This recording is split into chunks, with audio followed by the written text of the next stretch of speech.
on this episode of American Ninja Warrior. The final round starts now. We're down to 15 competitors, but only the 10 best will head to Japan. But to reach Mount Midoriyama, these athletes must prove they have unparalleled strength, speed, agility, and most of all, the heart of a true champion. Who will climb to the top and who will be left in the sand?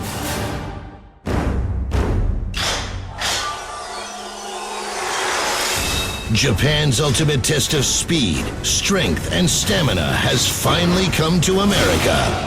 Now the nation's toughest athletes battle in a series of grueling physical challenges.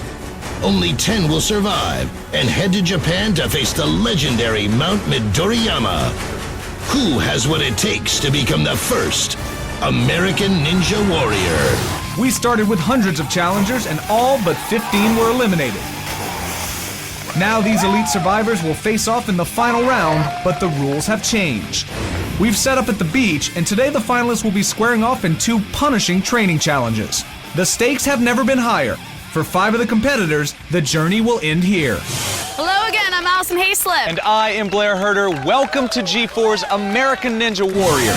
The training challenges are designed to test the 4 key skills the competitors will need to succeed in Japan: speed, strength, endurance, and agility. The athletes' times from both challenges will be combined, and the 10 fastest overall will receive the ultimate reward: a trip to face the legendary course at Midoriyama.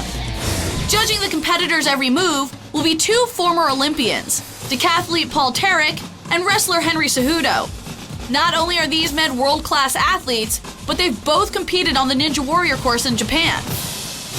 The final battle begins right now. Training Challenge 1 will test you on your speed, strength, and endurance. There are 10 blocks. You must rush to your color, grab the blocks, and set up next to your tire, 50 feet away. But you can only carry 2 blocks. And there's a catch. You will be hooked onto a bungee. Let's get the training challenges started. Today, our 15 athletes will be divided into groups of 3 and run the training challenges in 5 heats. In the first heat, Jupe Katana on the red course, Jeff Ida on the white course, and Brian Orozco on the blue course. And the guys are off sprinting. Remember, 50 feet from the tire to the cinder blocks, and the cinder blocks weigh 25 pounds apiece. This course designed to test these athletes, the limits of their strength and endurance. All 3 men neck and neck, setting a tremendous pace here. Remember, this is the first time the athletes have seen this course, so pace is a question. How will they approach this? Jeff and Brian pulling forward slightly, just a few steps in front of Jupe. Brian still sprinting all out as Jupe places his blocks down. Jeff having to use all of his body weight just to lean forward and push on that bungee cord to grab the blocks. Nice job, guys. Come on. Brian pulling ahead just a bit from Jeff, but Jeff not breaking his pace at all. Jupe, on the other hand, falling back quite a bit here. You can see he is drained already with more than 2 trips left to go. Hand strength failing for him at the moment. Orozco carrying his second slot. Oh, and we see Jeff fall here.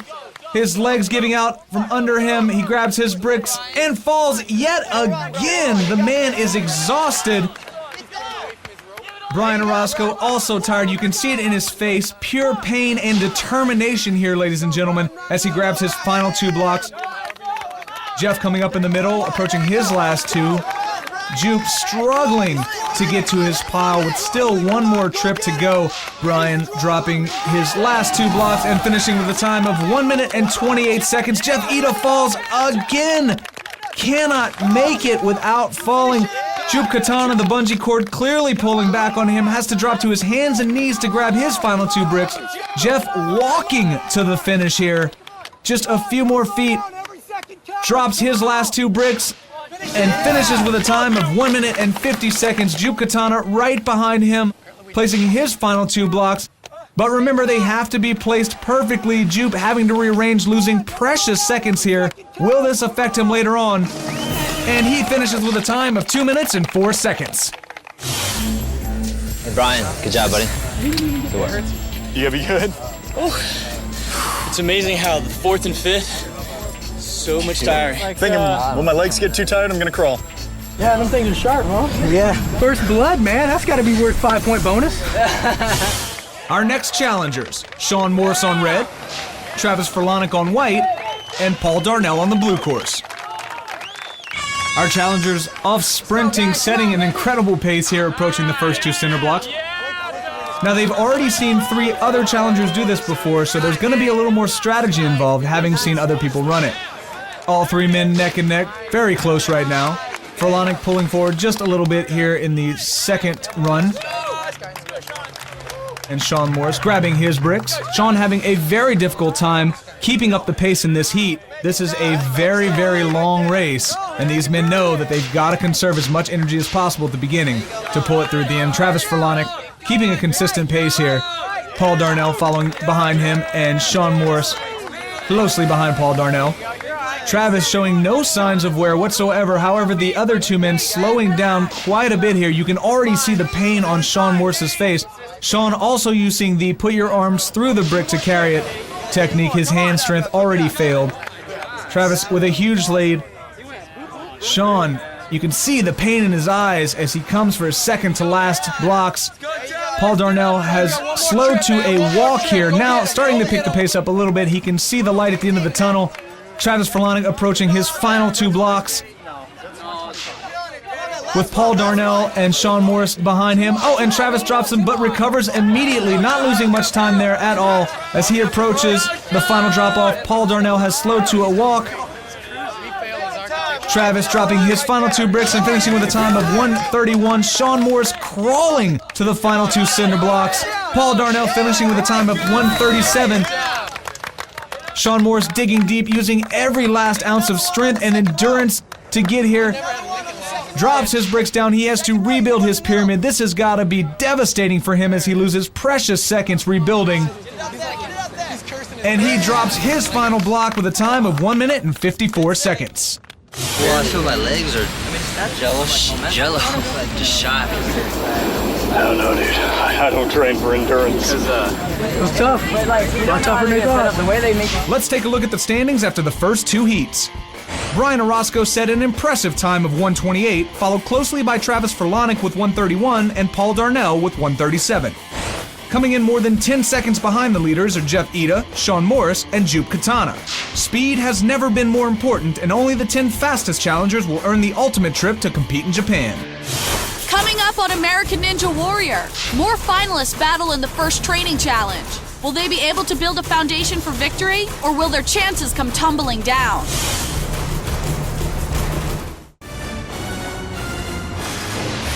Welcome back to American Ninja Warrior. We're at the beach, and the 15 finalists are battling for position in the first of 2 brutal training challenges. Currently, Brian Orozco holds the record time of 1 minute 28 seconds. In heat number 3, stuntman Rich King powered through with a time of 1 minute 42 seconds.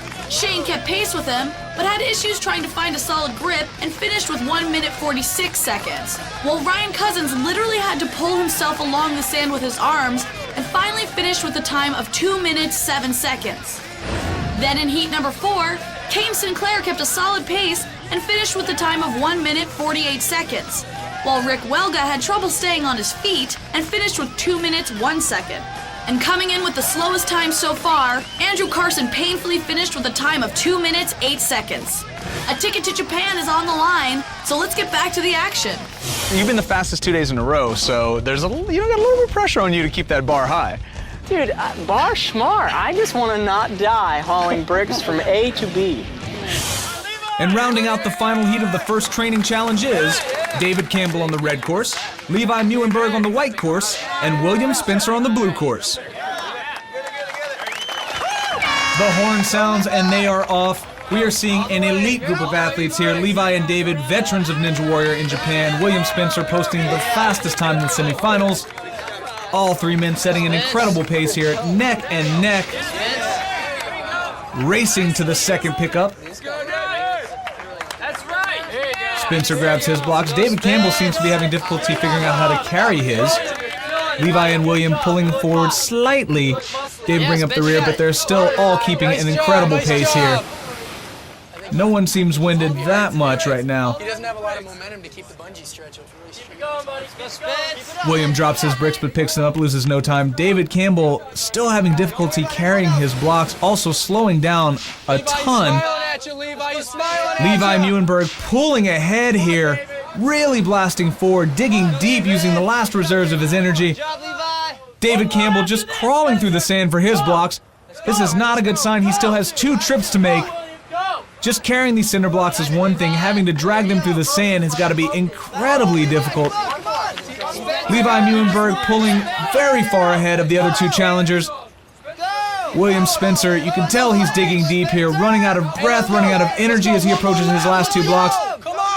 Levi just a few more feet.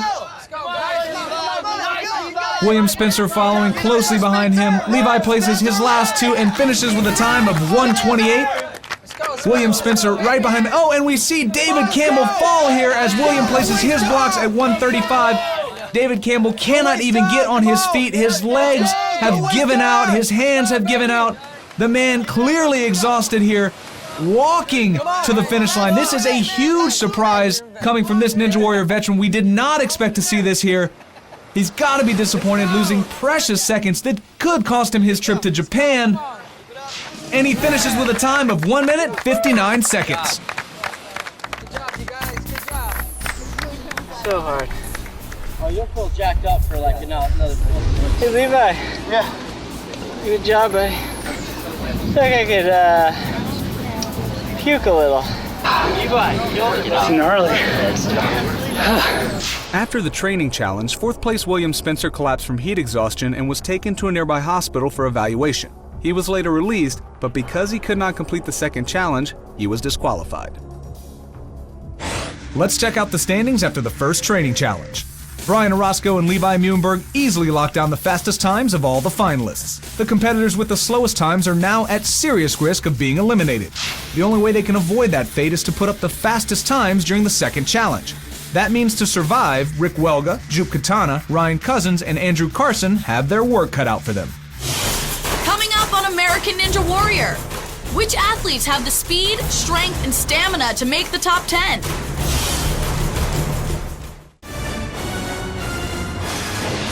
Welcome back to the finals of G4's American Ninja Warrior. The competitors have just battled through the first training challenge and must now focus on surviving the second.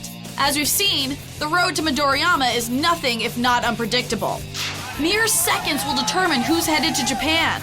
Let's get back to the action, where Olympic decathlete Paul Tarek is walking the competitors through the second challenge. The second training challenge is going to consist of an obstacle course. It'll be 3 stages where 3 of you will be racing against each other. The first stage will be army crawling under a cargo net. After you come out from the cargo net, you're going to pick up this barrel. You're going to run with the barrel, carry it over top of these logs. You're going to set the barrel down to your right, and then you're going to race through the tires, hitting every tire and crossing the finish line at the end. Good luck, guys. Stepping up for the first heat, Shane Daniels on the red course, Ryan Cousins on the white course, and Rich King on the blue course. Off they go. The cargo net demands an incredible amount of arm and leg strength, and right now the guys are neck and neck. Ryan reaching the barrel first, as Rich does right after him. Shane approaching the balance log. Oh, and he slips off. He's gonna have to start over at the beginning. That could cost him a trip to Japan. Meanwhile, Ryan Cousins in the tire. Shane focusing on his footwork, and he finishes that obstacle as well. Rich King plowing to the finish line. Ryan Cousins right behind him. The mistake on the balance log really hurting Shane's time. He rolls in with a run of 31 seconds. In the second heat, Sean Morris on the red course, Travis Furlonic on the white course, and Paul Darnell on the blue course. And off they go. It's very easy to get hung up under the cargo net. These guys having no problem with it though, as they all approach the barrels at the same time. Now on to the balance logs. They know that speed is an issue, but they've got to focus on these tires. They can't miss any, and they cannot use their hands. Oh, Travis catches himself, but does not use his hands, so he's allowed to continue. Paul finishes, and Travis right after him. Sean struggling here. Oh, and it looks like he misses a tire. He's gonna have to start over. This could be a huge, huge mistake as he approaches the obstacle for the last time. Moving a little slower here. He cannot afford to make another mistake. Already a huge time to make up, Sean crosses the finish line very disappointed at 46 seconds. You destroyed the obstacle course the first 2 days, came out here today, had some struggles. How hard were these two training challenges compared to what you guys had already done? See, they were just completely different. I don't do endurance. I do specifically useless climbing buildings, obstacle courses, that stuff. In the third heat, Andrew Carson gained ground at the balance log and jumped through the finish with 25 seconds. Right on his heels was Kane Sinclair with 26 seconds, and Rick Welga trailed with 28 seconds. Then in the fourth heat, Jupe Katana knew he needed an excellent time if he had any hope of making it to Japan. He blazed through the course with 24.2 seconds, followed by Brian Orozco with 24.6 seconds, and Jeff trailed behind with 27.8 seconds. Now, for the fifth and final heat, with William Spencer out of the running, it's two Ninja Warrior veterans going head-to-head. David Campbell on the red course and Levi Meeuwenburg on the white course. Can either one beat the course record of 24 seconds? The horn sounds and they are off. David getting hung up immediately on the cargo net. Levi, on the other hand, having no problem lifting the barrel over his head, approaching the balance log. David a few seconds behind him. Both of these men have been to Japan before. They know what it takes to get there. Levi, a little bit of a stumble, but he recovers nicely, keeping his legs high, the technique that has worked for everyone else. Levi blasts through the finish line. Meanwhile, David makes a huge mistake. This could cost him his trip back to Japan. Surviving this obstacle once is punishing. Going through it twice must be unendurable. And he crosses the finish line at 40 seconds. All right, David, coming into the finals, you posted some of the fastest times on the obstacle course. However, the two challenges today, a little bit of struggling. How do you think you stand right now? I'm a little worried. It's because I basically had to do the final section of this course twice because my hand touched the sand right on the last barrel. Still to come on American Ninja Warrior. Who's got a ticket to Japan? We announce the names of our top 10 athletes next.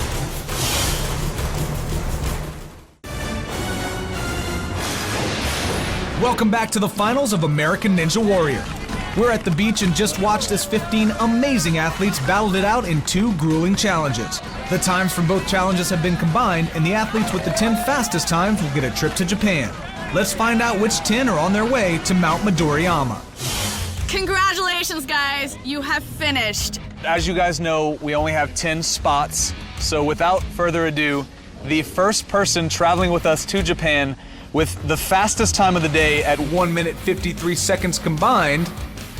Brian, congratulations. You are coming with us to Japan, my friend. Our second ticket to Japan with a time of 1 minute and 54 seconds, Levi.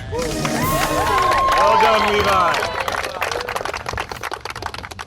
Joining Brian and Levi with 1 minute and 58 seconds, Travis, congratulations. You are coming with us, my friend.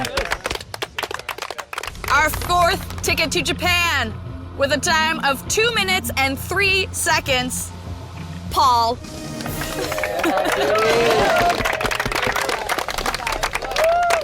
Number 5 with a time of 2 minutes and 7 seconds, Rich, congratulations. You are coming to Japan, my friend. With a time of 2 minutes and 14 seconds, it's Kane. All right, guys, the 7th person coming with us to Japan with a time of 2 minutes and 17 seconds. Shane, please step forward. Our 8th ticket with a time of 2 minutes, 18 seconds is Jeff.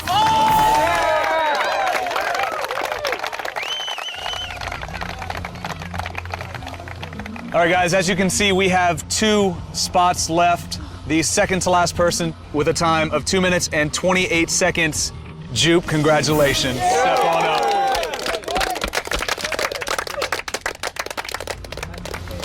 Okay, with the time of 2 minutes and 29 seconds, Rick.